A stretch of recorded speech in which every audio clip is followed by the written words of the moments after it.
Hi everyone, it's your girl Sasha and we are here once again for Lifestyle Accordingly, and today I'm doing another sit down video. We're going to talk about how we can reduce our worry and stress. So if you are interested in those tips, please stay tuned.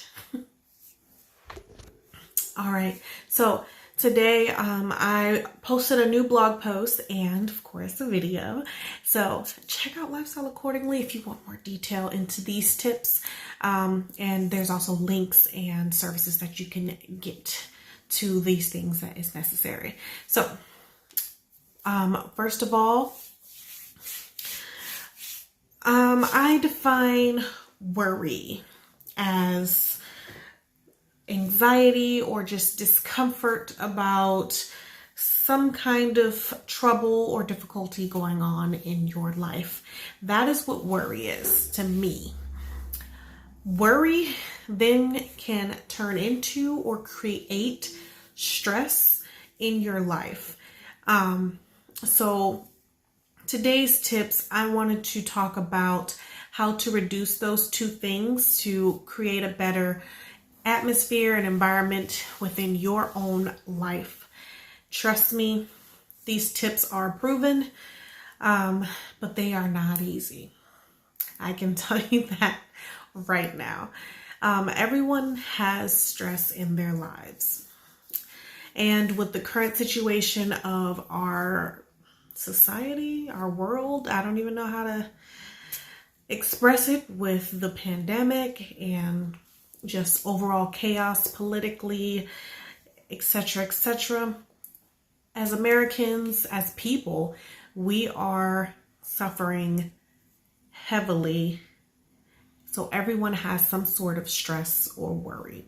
On top of the stress or worry we probably already had. Just saying. So first off, I wanted to express how there are over 17 million Americans unemployed right now. There's over 3.4 million cases of COVID in the United States.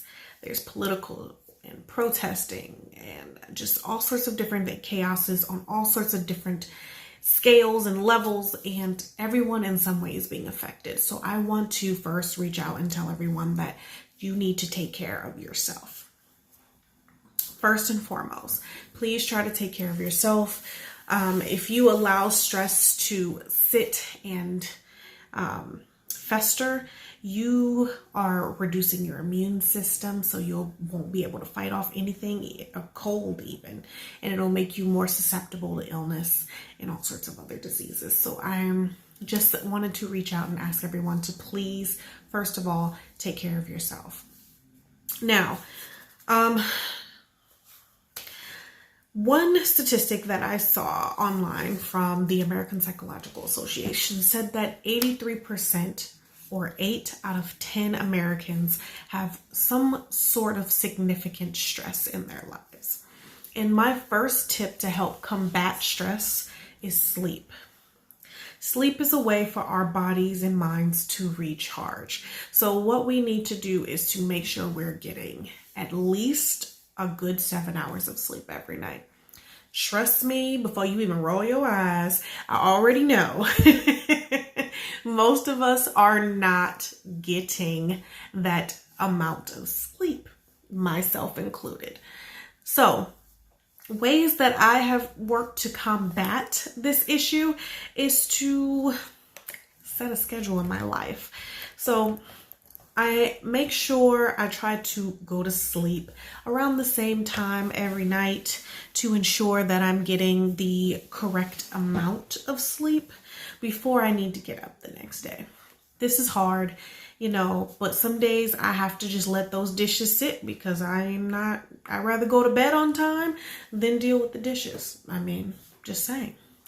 So the first thing you need to do is to make sure you're going to sleep.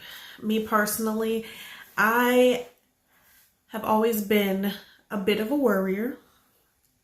It's just in my nature. And it's hard for me to believe that I can't fix everything.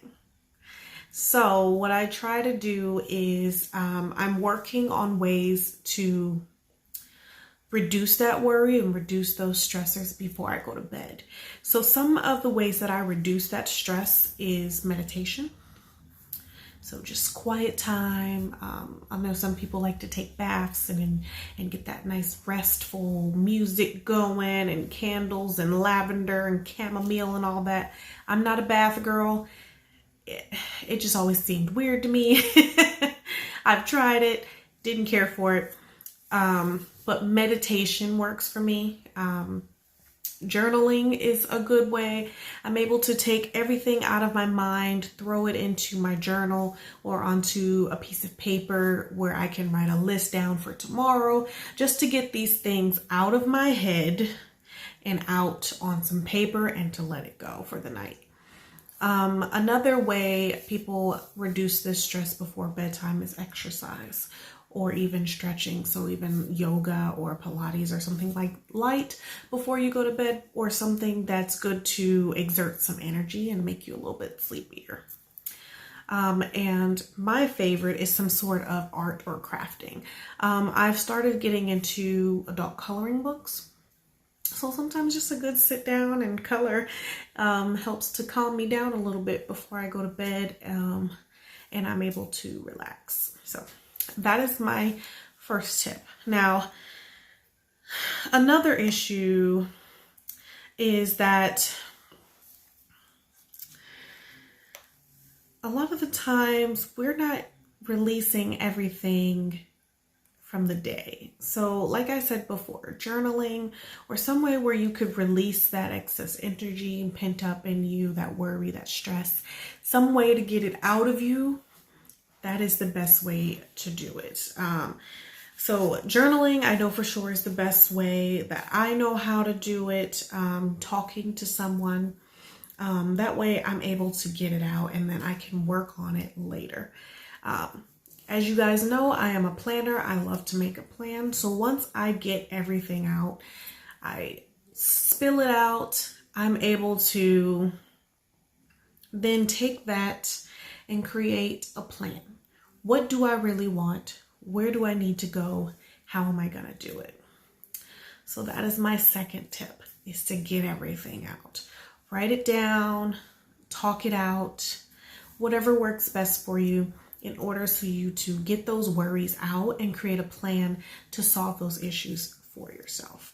Because every worry is just some issue or something in your life that needs to be taken care of.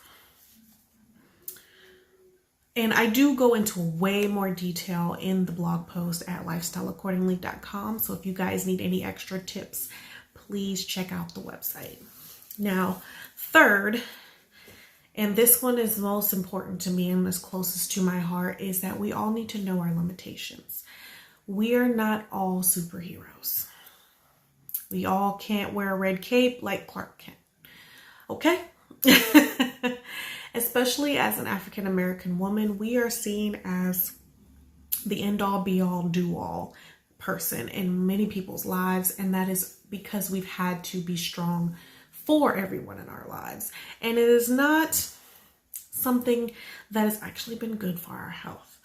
I know personally, I was recently diagnosed with Sjogren's syndrome, and it is an incurable autoimmune disease that makes me way more susceptible to illnesses. And it's really something hard that I've had to accept and come into grips with because of how it's affected my body. And so I have new limitations, and I can't be that superhero I once thought I was. I think even old age will do that to you. You'll realize, you can't run around like you used to when you were young. So we all need to know our limitations and what we can and cannot do. And in those instances, you can reach out for help. You can find another way to handle it, or have someone else handle it for you. So that is something we need to learn to do. And last but not least, acceptance. We need to accept that change is a constant in life. And we need to realize that if there's something in life that you just cannot change, you probably need to let it go. And if there are things that you can change, you can make a list, make a plan, and set out on those goals. So life is constantly going to be changing and doing things. So we all need to just keep up, make a plan, and live our lives according to our goals and dreams. And that's all we can do. Change is a constant.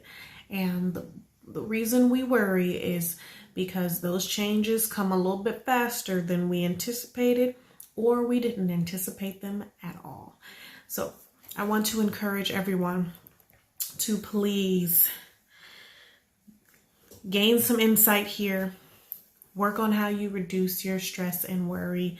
It'll give you a longer and healthier life. It'll create balance in your life. Accept those things so that we can be healthier and happier overall, because at Lifestyle Accordingly, we're living our lives according to our goals and dreams. I want to thank you all for sticking through. If you've made it this far, please hit that like button so we can continue to grow. And if you enjoyed that and you'd like to see more of my content, hit that subscribe bell and that bell button so that you're notified every time I post, which is every weekend, usually on Saturday. So please hit those buttons, and I will see you guys in the next video. Bye.